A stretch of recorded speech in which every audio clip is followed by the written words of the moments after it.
नमस्कार दोस्तों। जैसा कि अब से पहले भी मैंने कई बार प्रयास किया है, लगभग 3 वर्ष से मैं कोशिश कर रहा हूँ बार बार, लेकिन ऐसा है कि मैं रेगुलरिटी में आपको कोई क्लास अपलोड नहीं कर पाता हूँ। इससे पहले भी मैंने 2020 के आसपास कुछ वीडियो अपलोड किए थे, लेकिन अब की बार कुछ ज़्यादा, ऐसा कह सकते हैं, ज़्यादा ज्ञान अर्जित करने के बाद और लगभग यूपीएससी लेवल तक मैं कोशिश करूँगा। और अब की बार जहाँ तक मेरा प्रयास रहेगा, राज्य व्यवस्था को मैं स्टार्ट करने जा रहा हूँ और राज्य व्यवस्था के लिए शुरू से लेके लास्ट तक उसको ख़त्म करने का प्रयास करूँगा। अब की बार जहाँ तक मुझे टाइम मिलेगा, पर डे एक वीडियो अपलोड करूँगा, किसी टॉपिक पे चर्चा करूँगा। मैं कुछ लिखूँगा नहीं, लेकिन उस पर केवल मेरी लेक्चर क्लास होगी। यूपीएससी के लिए, जो यूपीएससी का प्रीलिम्स एग्ज़ाम होता है, उसके लिए राज्य व्यवस्था का अपना अलग महत्व है। लगभग उससे 20 से 22 क्वेश्चन आते हैं, और यदि राज्य व्यवस्था को हम अच्छे से क्लियर कर लेते हैं तो हमारा प्रीलिम्स होने का जो संभावना है वो ज़्यादा बढ़ जाती हैं। यूपीएससी करने के लिए राज्य व्यवस्था, ज्योग्राफी और हिस्ट्री, इसके अलावा करंट अफेयर, इन हम 3-4 सब्जेक्ट को अच्छे से कर लेते हैं तो प्रीलिम्स हो जाता है। हालांकि मेरा तो नहीं हुआ है।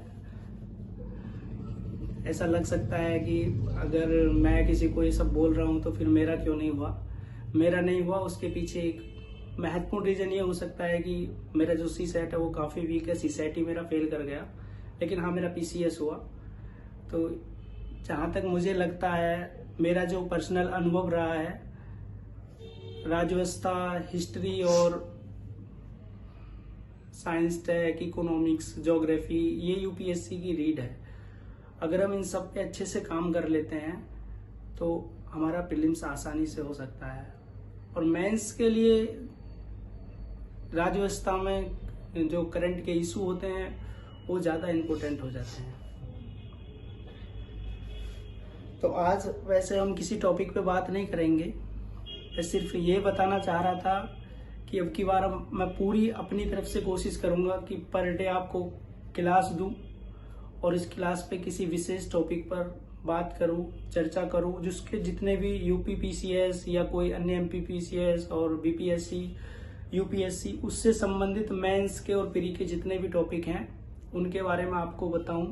कैसे आंसर राइटिंग की जाती है, या फिर क्वेश्चन समझ में नहीं आते हैं मेंस के, उनको कैसे समझने का प्रयास करना चाहिए, प्रीलिम्स के लिए क्या रणनीति होनी चाहिए, और किस सब्जेक्ट को कितना टाइम देना चाहिए, कितना वेटेज देना चाहिए, यूपीएससी के एग्जाम में किस सब्जेक्ट से कितने क्वेश्चन होते हैं, किससे ज़्यादा होते हैं, ये सब मैं बताऊंगा। हालांकि ये मेरी वीडियो वनडे एग्जाम के लिए भी लाभदायक हो सकती है, लेकिन टाइमिंग के अकॉर्डिंग देखते हुए वनडे एग्जाम में इतना इससे लाभ नहीं मिलेगा, क्योंकि मैं फैक्ट और कॉन्सेप्ट बताऊंगा तो दोनों, लेकिन फैक्ट इतना नहीं बताऊंगा, कॉन्सेप्ट ज़्यादा बताऊंगा। तो वनडे एग्जाम वाले भी देख सकते हैं। बाकी मेरा उद्देश्य यूपीएससी और यूपीपीसीएस के लिए है, और यदि मैं रेगुलरिटी, जहाँ तक मेरा प्रयास है, अगर मैं रेगुलरिटी बना पाया तो इस पूरे को राज्य व्यवस्था, हिस्ट्री और geography, environment, science tech, economics, मैं जो आपको बताऊंगा एनसीईआरटी और ये जितना भी इनका बेसिक है वो सब आपको बताऊंगा। जहाँ तक है 26 मई को यूपीएससी का प्रीलिम्स है, तब तक कोशिश करूंगा राज्य व्यवस्था और ज्योग्राफी, ये महत्वपूर्ण जो सब्जेक्ट है हमारे, हम इनको क्लियर कर लें। तो भाई, सबसे पहले आपको संविधान या राज्य व्यवस्था को जानने से पहले ये पता होना चाहिए कि किसी देश के लिए संविधान की आवश्यकता क्यों पड़ती है, यह संविधान फिर क्या है। संविधान पढ़ने से पहले हमें कम से कम इतना पता होना चाहिए कि संविधान क्या है, या संविधान की देश के लिए आवश्यकता क्यों पड़ती है, क्या जरूरत है संविधान की। क्या ऐसा कोई देश है जिसका अपना संविधान नहीं है, जिसके पास संविधान नहीं है, और संविधान नहीं है तो फिर क्या वहां पे शासन नहीं चल रहा है।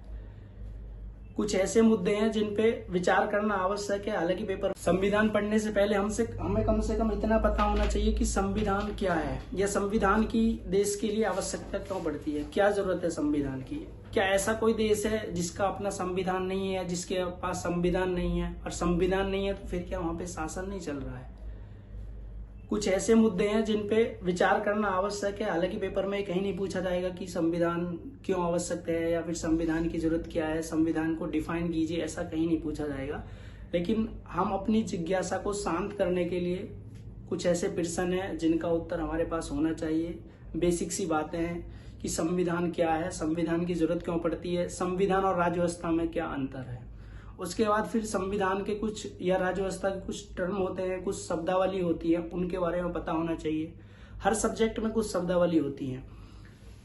जैसे हिस्ट्री में उपनिवेशवाद क्या है, साम्राज्यवाद क्या है, बहुत सारी चीजें हैं, समाजवाद क्या है। ऐसे ही राज्य व्यवस्था में कुछ शब्द आते हैं, साधारण बहुमत क्या होता है, विशेष बहुमत क्या होता है, बहुत सारी बातें हैं। बहुत सारे लोगों को भी आर्टिकल के बारे में भी नहीं पता होगा कि आर्टिकल किसको कहते हैं, सब क्लोज क्या है, क्लोज क्या है, अनुसूचियां क्या है, भाग क्या है, कितने भाग है, ये सब फैक्ट है। हालांकि ये पूछा नहीं जाएगा, लेकिन ये सब बेसिक चीजें हैं, हमको इन सब के बारे में पता होना चाहिए। तो सबसे पहले मैं आपको बता दूं संविधान क्या है, या फिर किसी देश के लिए संविधान की जरूरत क्यों पड़ती है। तो संविधान कुछ नहीं है। संविधान की यदि किताबी भाषा लेते हैं या किताबी परिभाषा हम लेते हैं तो थोड़ा वो टफ हो जाती है, कठिन हो जाती है।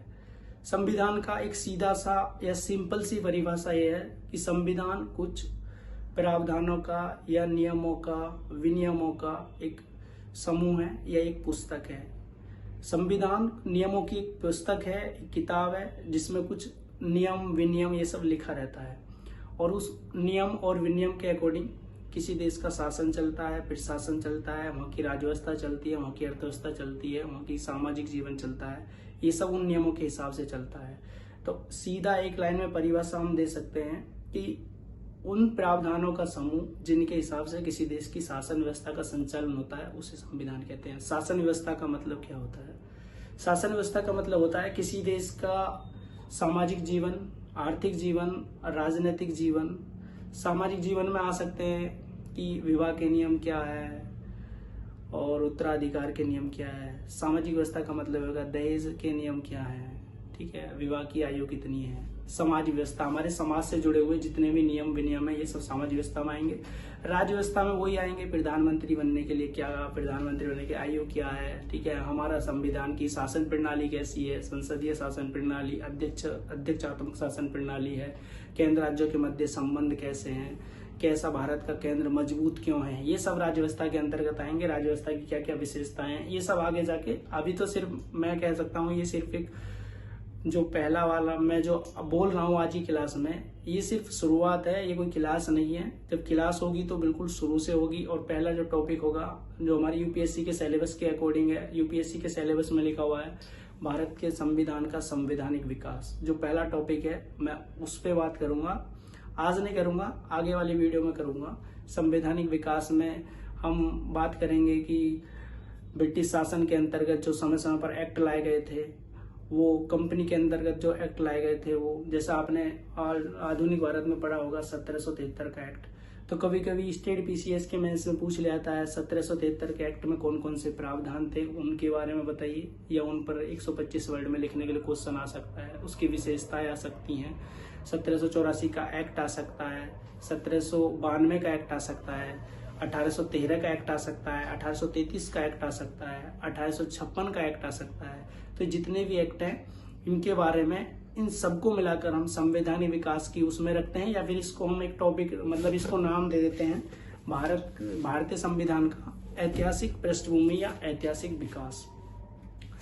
ये सब हम इससे अगली वाली वीडियो में जानेंगे कि भारतीय संविधान का विकास कैसे हुआ, कौन कौन से एक्ट लाए गए, कौन कौन से प्रावधान हमारे संविधान में आए, जिसमें सबसे महत्वपूर्ण प्रावधान 1935 का एक्ट था। इसका हमारे संविधान पर सबसे ज्यादा प्रभाव पड़ा। फिर इसमें ऐसा क्या था, 1919 का एक्ट, 1909 का एक्ट, ये जितने भी एक्ट हैं इन सबको संवैधानिक विकास जो है उसके अंतर्गत पढ़ेंगे। इसके बाद फिर हम बताएंगे कि हमारा संविधान कैसे बना, संविधान सभा के बारे में बताएंगे, पहली बैठक हुई, दूसरी बैठक हुई, कितनी बैठक हुई, कैसे कैसे कौन कौन से प्रावधान, किसने इसमें क्या क्या बातें रखी, जैसे उद्देशिका के बारे में बताएंगे, संविधान की जो प्रस्तावना है उसको उद्देशिका क्यों कहते हैं, उद्देश्य प्रस्ताव कौन लेकर आया, कब पारित हुआ, ये सब क्या क्या हमारी संविधान की प्रस्तावना में है, ये सब बताएंगे। संविधान की विशेषता क्या है, हमारे संविधान के एकात्मक लक्षण कौन से हैं, संविधान के संघात्मक लक्षण कौन से हैं, ये सब हमारे सिलेबस का पार्ट है। हमारा संविधान कठोर लचीला क्यों हो गया है, ठीक है, ये सब आगे वाले टॉपिक में बात करेंगे। तो आज के लिए इतना ही है। आगे वाली जो क्लास होगी उसमें हम बताएंगे भारत का संवैधानिक विकास, भारतीय संविधान का, ये हमारा पहला टॉपिक रहेगा और इसमें मैं बहुत अच्छे प्रकार से लेक्चर दूंगा। संविधान की विशेषता ये सब पूरा अच्छे से बताऊंगा, एक एक एक्ट में कौन कौन से प्रावधान थे, कौन से एक्ट सबसे ज्यादा इंपॉर्टेंट है, उन सब पे बात करेंगे। ये सिर्फ अभी बताने के लिए था कि मैं आपको क्या पढ़ाने जा रहा हूँ या क्या बताने जा रहा हूँ आगे वाली क्लास में। तो हमारी जो आगे चर्चा होगी वो भारत की राज्य व्यवस्था होगी, जो कि मुख्य आधार रहेगा एम लक्ष्मीकांत का, जो बहुत ही मैं कह सकता हूँ उसको सिंपल लैंग्वेज में मैं आपको बताऊंगा। एम लक्ष्मीकांत की लैंग्वेज वैसे आसान है, लेकिन कहीं कहीं ऐसा उसमें वर्ड यूज हुआ है जिसको हम उसका अर्थ नहीं समझ पाते हैं। तो एम लक्ष्मीकांत को बिल्कुल सिंपल तरीके से आप तक पहुंचाने का काम करूंगा। तो बने रहिए, आगे वाली क्लास को हम जल्दी अपलोड कर देंगे।